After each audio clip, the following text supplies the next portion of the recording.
have a very long story about probably one of the reasons why you started this ministry. So take me back to the beginning, before there was a ministry, before you had or knew of your purpose. Take me back to when you were just a kid here growing up. Okay. Well, yeah, I grew up out in Harlem, a little bit outside of the city, and had a great childhood. Grew up playing ball, lived in a good neighborhood, had lots of fun. I have good memories of childhood. I did come from a broken home, and I think that probably is where I got fractured as a child. I didn't really know what was going on with me early on in life, but I think that probably had something to do with it. Why I ended up going down the path is because I never learned how to process those emotions properly. At the age of 13, my grandfather, who had stepped in and kind of been a male role model in my life, he died when I was 13, and that was a big turning point for me. I had a lot of hurt inside over that, and I didn't know how to process it. And so I began to, I think I used anger to process that hurt. And so yeah, that was kind of a turning point where I began drinking alcohol. After school, we would go and get alcohol, and that turned into smoking weed. And then later on in high school, probably by the 10th grade, I learned that if I sold weed, that I could smoke more for free. So that kind of got me into drug dealing. And then by the time I got to high school, I was a troublemaker. And I was in a car accident in 9th grade that put me out of school for the second half of the year. So all of my time playing sports coming up to that age, I was not able to play in high school. And I worked my way back to get on track with my academics, but I had caused so much problems outside of school that the school wouldn't let me play.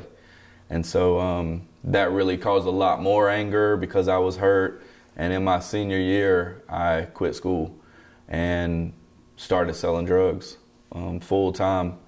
And I did that until I was 25, when I was arrested for possession with intent to distribute marijuana. And I was sentenced to 7 years in the Georgia Department of Corrections. And that was another big turning point in my life, as you could imagine. It was one of the best things that ever happened to me, honestly. I was on probation from a high-speed chase that had happened when I was 18. And so I knew when I got arrested I was going to be there for a while. I knew I wasn't getting out. And so I kind of prepared myself to go to prison. And I spent 6 months in Richmond County Jail before I was sentenced. Then I went to Columbia County for a couple months for some charges I had up there, and then I went to prison. And, while I was in prison, I realized that although I knew of God, I didn't really know Him. And I was raised in church. I say it all the time. If you ask me when I first knew Jesus, I would say it's like when I first knew of my mom. I'd always known of Him, but I never knew Him intimately and personally. And so during the time in prison, I really started to read the Bible, started to study the Bible, and I found peace. Honestly, when I was in prison, I found peace that I did not have on the street.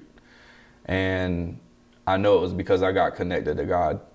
And so I got released from prison in the summer of 2006 after serving a little over 2 years.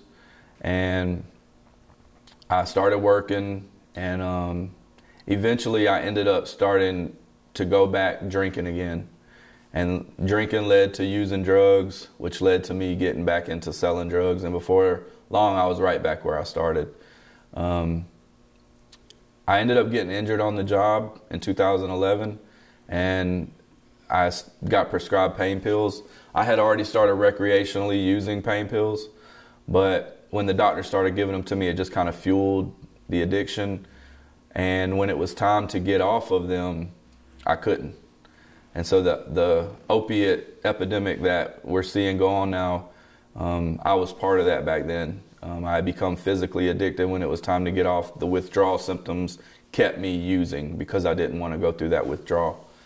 And I battled with that for a couple of years until January of 2012. And my mom actually looked up a recovery center in South Carolina and contacted them for me, and she kind of blindsided me with it when she called me, and she said she had found a place for me, and I was like, a place for what? And she said, for treatment. And I was like, treatment for what? And my life was in such shambles, I didn't even realize there was a way out. And so I ended up calling the recovery center, ended up going there to a short-term program, and after completing the program, I knew it would not be a good idea for me to come back home, because when I'd gotten out of prison, like I said, I didn't get plugged into any type of community, and eventually I was right back in the same place I started. So my fiance and I decided to move to South Carolina, which is what we did, and I served at that recovery center for the next year. And that was when I really got a good foundation in 12-step recovery, where I learned how a treatment center runs. I learned the ins and outs of it. I learned how a transition program also runs. And I got into ministry as well there. And early in my recovery, I had to make a decision because of the environment we were in. There was not big support for Jesus or for faith, and there was a higher power that was talked about. And so I had to make a decision early on. Was I going to follow Jesus Christ, or was I going to follow AA? And everyone in AA told me if I left, I would get high and I would die. But because of my time spent in prison, I knew the scriptures, I knew their power, and I knew there was a call on my life to preach. And so I made a decision to leave AA and to follow Christ. And that led me into a church where I became the youth pastor. They helped me get into Bible college, where I got an associate's degree in biblical studies. I later got ordained in the ministry, and then I began doing prison ministry in Florence County, where I really learned how to preach in the Florence County jail. I preached every Sunday morning for 2 years there while I was a youth pastor. And after doing that for a few years, my wife and I felt called to come home. My grandmother, who I mentioned my grandfather had passed away, well, she now 20-some years later was diagnosed with Alzheimer's. And we did not want her to be put in a nursing home. And I had also gotten a job during this whole process with State Farm, which was a huge miracle. I should have never been able to get that job with my background, but my boss there went to bat for me. And so I was able to leave Florence and move here and get a job with State Farm here.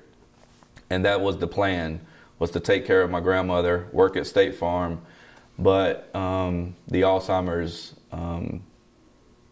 it progressed very quickly, which we were not expecting. And I ended up having to leave my job and take care of her full time. And so that lasted for about 9 months before she passed, which was in September of 2016. And during that 9-month period, I had a lot of time to spend in prayer. And the Lord told me to start a church. And so I sought counsel from my pastors back in Florence. I sought counsel from my pastor here in Augusta. And through about a 6 to 8 month process, I prayed that through, came up with some strategy of what it would look like. And in the beginning, the Lord didn't tell me what to do, really. He told me what not to do. And so everybody jokes about it now, but he told me not to do 3 songs in a sermon. He told me not to do it on Sunday morning. And he told me not to pass a collection plate. And so I was like, man, what else do we do? And so it was different from the beginning. We started in my sister's living room in actually the last Friday in September of 2016. The plan was to stay in her living room for a few months and see if we caught any traction, see if people were interested. And after about 6 weeks, we couldn't fit in the living room anymore. And we still had not invited the public. I told everyone specifically to pray. If you feel led to invite specific people, invite them, but don't tell everyone. And in December of 2016, we found a church out in Evans, Freedom Bible Church. Pastor Alvin Jones allowed us to use his building for free for 2017. And so the first Friday of 2017, we opened up to the public and with a Friday night church. And since then, it has kind of taken on a life of its own, and it's evolved into this gathering where probably 80% of the people there are in recovery. After about 6 or 8 months, all these people in recovery started showing up, and we just kind of went with the flow. We didn't know what God was doing, but we just rolled with it. And what we found was that people were coming to us who needed help that we were not able to provide. They needed treatment. They needed rehab. And so in 2018, probably spring of 2017, we started sending people to rehab. And that first year we sent 31 people to rehab, paid for them to go.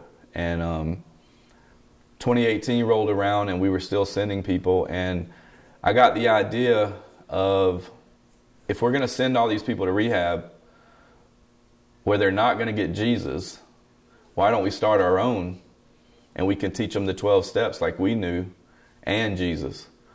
And so we didn't have any financial supporters with the recovery crowd. Just to be honest, we don't have large offerings. A lot of the people that we have don't know Jesus. And so we didn't have anyone to financially support us to start a rehab or to start a recovery home. And so I got the bright idea of selling my house to start it. And so I prayed through that a little bit and went to the Lord, and then I knew it was the Lord if my wife agreed. And so I went to her and I said, why don't we sell our house and get this ministry off the ground, and just believe that by the time the money runs out that we will have it running and it will be self-sustaining. And so at the end of 17, that's what we did. We sold our house and invested the money into the ministry. And around that same time, we found a local doctor who had some rental properties, and she had heard about what we do, and she had a heart to help addicts. And so we partnered with her and began using her properties to start these group homes, these sober living homes. And so February of 2018, we opened the first one. Since then, we've opened 4 more. And we have now gotten to the point where we're turning more people away than we're bringing in. And so the church is still flowing, the river's still going, but now we've started 143 Ministries has kind of pulled off to the side. And 143 means I love you. It's from us 90s kids had pagers back in the day, and you would page someone 143 and it would mean I love you. And so through my journey of going to prison and being on drugs and selling drugs and getting sober, and I would always see this number 143. I'd see it on a sign, I'd see it in a phone number, I'd see it on a license plate. And I always felt like it was God speaking to me, and he was saying, I love you, son. I love you. And he would just speak to me like that. And so when it came time to name our ministry, I just felt like that one just popped out. You know, I Love You Ministries, basically. And so now all of our people, we teach them this, and it'll probably happen to you too now. You'll start seeing 143 everywhere. And it's God's way of saying, I love you. And so when we started the rehab or the recovery home, we originally had plans to do a men's home, but we had some friends reach out to us, and she needed to go to get help, and she had her daughters were with her, and so she couldn't go. And my wife and I decided that we would take the girls in. They'd live with us while we sent her to rehab. And during that process of them 3 teenage girls, 12, 13, and 9 living with us, we saw the need for women's recovery and how there was not a lot of women's recovery, good, solid women's recovery around. And so we changed our mind from doing men's to women's recovery. And we ended up sending the mother to rehab. About 6 months later, we sent the father too. And today they're back together, and they're actually taking in children into their homes now whose parents are on drugs. They actually have kids living with them right now as we speak. And they come to the river. And so during that whole process, we shifted over, wanted to do women's recovery. And when it came time to think of a name, I thought about my grandmother. And her name's Catherine. And all during my life, she always told me I was special. You know, and no matter how bad I was, no matter what I was doing, if I was on the news in trouble, if I was in prison, she always loved me, despite my shortcomings. And so we decided that was gonna be our motto with these women that come to us, is no matter what they've done, no matter how dirty they are, no matter what the past story is, we're gonna believe the best about them and love them through it. And so that's been our motto, and that's what we've been doing. And like I said, that has now turned into 5 different properties that we have now. We also have men's transition homes. So what we found is that when we were sending the men to rehab, they were going to rehab and they were getting healthy and getting better, but then they'd come home and they wouldn't have any structure. They'd have no accountability. And just like what happened to me, they fell back to the wayside. And so we started a men's transition home where the men would go to rehab, and after they complete that, they'd come back to us. And they'd live with us, and we would keep, we'd make sure they were working their program. We'd make sure they were going to 12-step meetings. We'd make sure they were working, and we'd make sure they're checking in with probation and, doing all the things that they were supposed to do in order to stay, on the right path. And so since then, we've also started our own 12-step recovery meeting. Like I said, in the beginning, I had to choose between AA and Jesus. And today, in many places, you still have to do that. You can't go into an AA room and talk about Jesus because people don't want to hear that. And I understand, the reasoning, because a lot of people are angry at God. But we wanted to have a place where you can talk about Jesus and you can work the 12 steps like AA does. And so I said, I thought, why couldn't we just start our own meeting? And so that's what we did. And so here on Wednesday nights, we have a 12-step recovery meeting. We have almost 100 people show up every week to that meeting. It's at 7 o'clock every Wednesday here. On Tuesday nights, we have a men's only recovery workshop where I will teach the 12 steps like we do to the people who live in our sober living homes. So we open that up to the community for any men who want to know how to work the 12 steps. We break them down on a whiteboard and go through that. And then on Sunday night, we have a women's only recovery meeting here.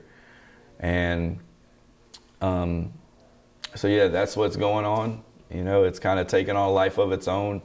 We've also been given a church out in Jackson, which our plan is, with what's happened here at the river, of how we've reached the recovery community, started these recovery homes, sending people to rehab, started recovery meetings. We want to take the model that we have here in Augusta and go out to Jackson and duplicate it out there. And so we've got a team out there that's now having Sunday service at that church. We have a recovery meeting out there on Thursday night. And so we're hoping that we can reach that community with some of the, success that we've been able to reach the recovery community here. And now I think probably our biggest problem now is we need to find property. We need to find a location where we can do this, and where the county's not, we're not doing anything wrong with the county. We're not in residential neighborhoods. We need to find a location, land, property where we can go in and we can do our work, and where we can work with the local government rather than having them tell us we're in the wrong area. Give me a little bit of background on the facilities that you have. Okay. And some of the issues that you're facing. You turn this way just a little. Yeah. Haven't had a chance to breathe. So, all right. I'll let you roll with the punches. And Okay. incredible story. Lots of questions, but and I'm sure we'll get to them in time. But first, I want to know about the properties and what you need. Okay. Specifically what you need. Okay. And sort of why you need them. All right. So currently now what we have is we are allowed to have group homes in Columbia County, but you can only have 6 people per home. And so what we currently need is we need something where we can house, upwards of 20 people or more. Possibly an old nursing home or maybe a daycare, an old daycare. We need something where we can house more people in one location rather than having houses, one on this side of town, another over here, and 6 people in each one. We need a centralized place where we can house, multiple people in one location. That's our biggest need right now. Yep. Okay. In Richmond County? Well, we're looking at a property in Richmond County currently. It's being used as a personal care home now. I believe it could hold 18 people. We're also looking at a daycare in Columbia County. Both of those properties would have to get approval from the county. So we're in that process right now of working through that. And we'll have to get the one in Columbia County rezoned. It's zoned currently, it's zoned right now, but we'll have to rewrite the narrative and have a public hearing and make sure that the neighbors are okay with it. And that's one of the problems that we've run into. We found a property out in Jefferson County. It was a church. It was a 30-acre piece of property. And we were going to convert the church over. But the neighbors did not want us near them. And they said, you have a great program. We just don't want it near us. And so that's one of the problems that we're running into, is that people want us to help people. They just don't want us to do it near them. And what most people don't realize is there are drug addicts all around you. There are more people that are dying from drug overdoses every year in America than died in the Vietnam War. Americans. I have a saying, they don't want us in their backyard until the drug addict's in their house. And so that's what's happening, is they're not wanting to deal with this. People are wanting to stick their head in the sand and not deal with it until the drug addict's their own child or grandchild. And then they want us to help them. And so, we are a resource for this community. We're not asking the local government to do anything for us. We're not asking for funds. We're not asking for anything from them, but for them to just tell us, where can we do our work? Where can we find a location that is okay with your zoning, that's okay with all of your ordinances and things like that, where we can go in and we can get settled and where we can do this work. Because we have a program that works. We have a large community. We're not just a place where they come and stay with us for a few days, 30 or 60 days, and we send them out. We actually can bring them in. We can teach them why they're getting high. We can help them get close to the Lord, who's the only one that can heal them. Because every addict has one thing in common. They're all wounded.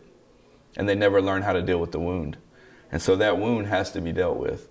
And Jesus can heal that wound. And so we can teach them while they're getting high. We can help them get healing through it. And then afterwards, we can help them with accountability, with being surrounded by other people who have beat this thing and who can teach them how to do it. We have local meetings, like I mentioned, all throughout the week. And we even have a church community. And now what we're seeing happen at the river is it's not just addicts who are coming now, but it's people who have family members who are struggling with addiction. A lot of the people in our church now are not in recovery, but they have a brother or a sister or a child who's struggling. And so they come and they see all of these people who've gotten set free, and it gives them hope that their loved ones can too. And we also coach them through that, how to help their loved one get to a position where they want help. And when they finally do get to that place and they reach out, we can point them in the right direction and get them some help. Can you paint a picture of the drug issues in the CSRA. Sure. We talked a little bit about it over the phone, about the drugs that were most popular here. He, I thought, beautifully described the problem and the solution for someone who's on drugs. What do you see? Because you come across a lot of people who are on drugs. What are you seeing in particular? Well, of course, marijuana is the most popular drug. That's what, mostly everyone gets started on. It is a gateway drug. It doesn't matter what anyone else says. I see it. I know it is. But the biggest problem that we face here, as far as addiction is concerned, what we're seeing is methamphetamines and opiates, which is basically pain pills and heroin. And so those are the two big ones in this area. Why? Well, number one, pain pills, opiates are very, very addictive. And it starts off kind of harmless in the beginning until it gets its hooks in you. And so what happens is you have kids who recreationally take pain pills because of the feeling that they give you. Pain pills are nothing but legal heroin. It comes from the same plant. And so they take the pain pills recreationally, and after a month or two of doing this, they are then physically addicted. And so in order to stop taking them, they have to go through withdrawals. Well, withdrawals basically make you feel like you're dying. The physical withdrawals, the emotional things, the mental things that go on. And so in order to make the withdrawal stop, they continue using. Well, what they then find out is that pain pills are very expensive and a lot harder to find when you're taking a lot of them. But heroin is cheap and it's readily available. And so these kids or adults, who's taking the pain pills recreationally in the beginning, in order to make the withdrawal stops, end up taking heroin. And with heroin, you're buying it on the street. You don't know what you're getting. And so what drug dealers know is that fentanyl is much cheaper than heroin. So you can buy fentanyl at a much cheaper rate, and then you can mix that with the heroin, and you can actually sell it as if it's heroin, even though it's not. But fentanyl is much stronger. And when you're sifting drugs, if you don't mix everything exactly the right way, then what could happen is you could end up getting a bag that has a chunk of fentanyl in it and a chunk of heroin that haven't been mixed properly.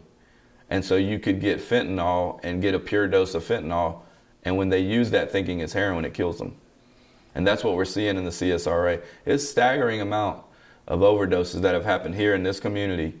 I was reading some numbers at the end of last year, and I think or at the beginning of this year, about last year, and I think it was upwards of 100 different times that Narcan had been administered in the city for overdoses. That was just Richmond County. I didn't have the figures for Columbia County. Check that. But it's a huge problem. Ask any police officer, any fireman. Overdoses are growing everywhere. And it's not, it's not in the bad neighborhoods. This is high school kids. High schools now carry Narcan. Parents carry Narcan because their kids are using drugs, and when you're buying drugs on the street, you never know what you're going to get. So what's the solution for these folks in your program? Yeah. Well, the solution is to find out why they're getting high and to help them learn why. Most often they were wounded at some point in time, and they never learned how to process that. They never learned how to deal with that. And they found drugs eased the pain. They found that drugs numbed them. But what they didn't realize is that they were allergic to drugs. So this is what we teach in our program, is that a true addict, a hopeless drug addict, is actually allergic to drugs and alcohol. So you have three types of users. You have a casual user, you have a hardcore user, and you have a hopeless user. This is why you see some people can go and have a drink at, a wedding, or go out to dinner and have a margarita and nothing happens. But with the people that we minister to, they're not able to do that. Because when they have one drink, something triggers inside of them that tells them to go get more and more. And although they know that they're going to destroy their life and hurt the people around them, they're unable to stop, even though they know they should. And that's because they're having an allergic reaction. They're having a physical allergic reaction to the drugs, and it causes them to crave more. And so they're not bad people. They're sick. And so once you arm an addict with this information, that they're not bad people, they're just having an allergic reaction, that they're using drugs to treat something that it will never help. You know, we have a saying that there's no chemical solution to a spiritual problem. And so when you teach them this, the allergic part, the second part, see, addiction is a 3-part illness.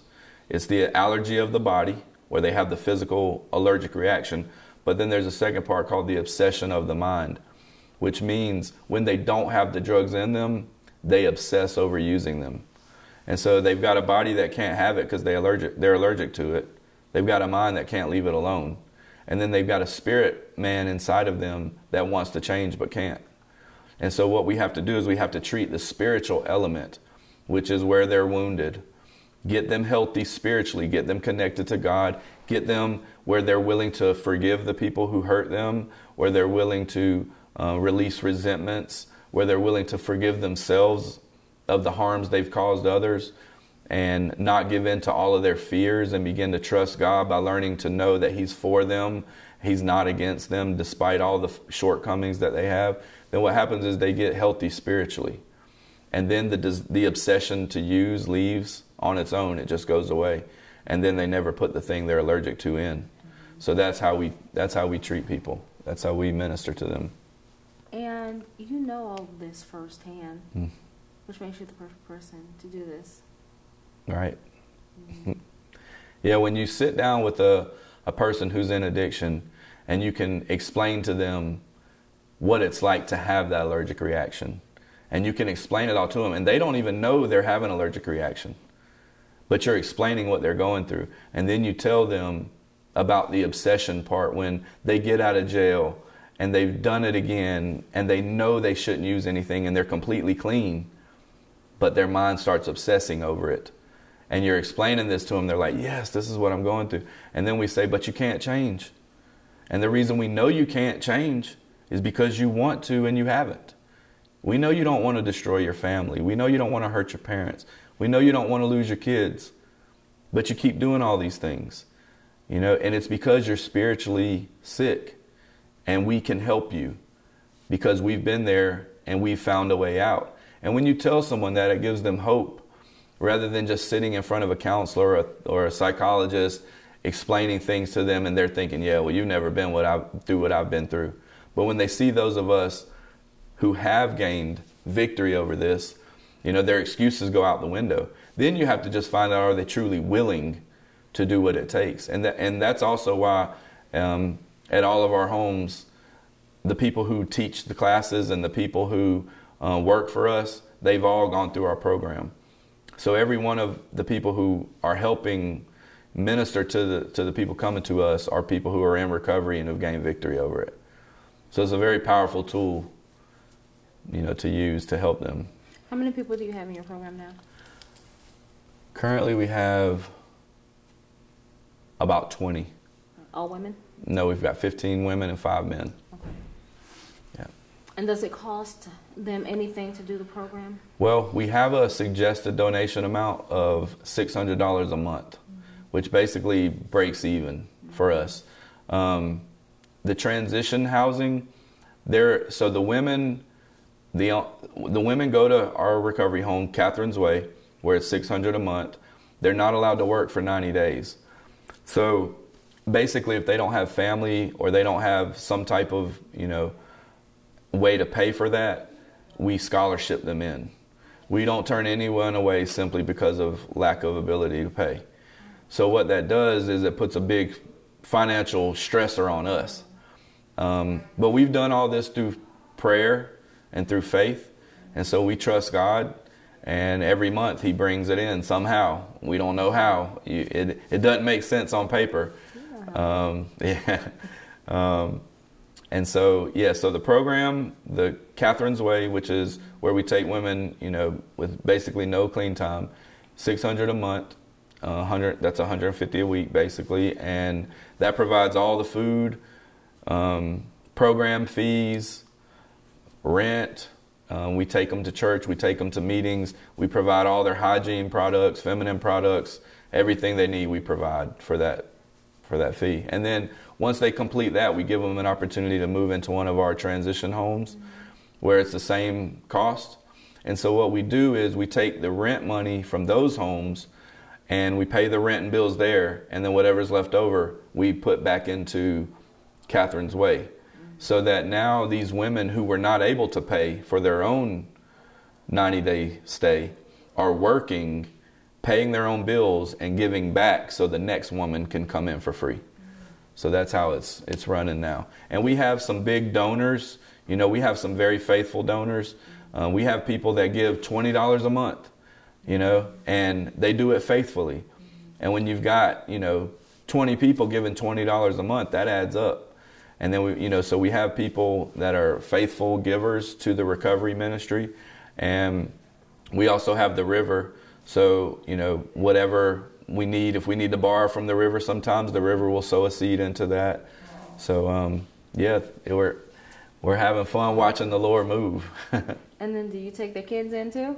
Currently, we do not take the kids in, but that is the long-term goal: is to have a facility where we can bring in the mothers and house them separately and take the kids and minister to the kids at a different location, because statistics prove that a child raised up with parents who are in active addiction have a far greater chance to fall into addiction themselves.